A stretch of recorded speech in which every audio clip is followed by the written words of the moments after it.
on. So after mo na so the process yan, lalagay mo na yung cheese. So dami namang cheese yan.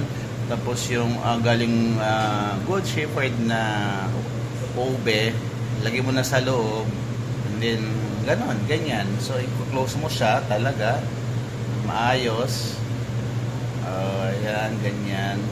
But anyway, same ang ano niyan ha, kasi may timbang yan. And then, yun na yun, si shape.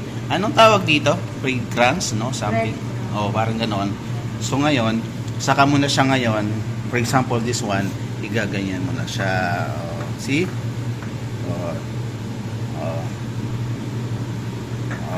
Okay?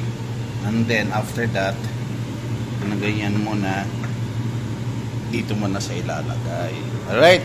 So, this one, ready to open. Gano'ng katagal? Yung erase. I-erase pa to. Ilang hours?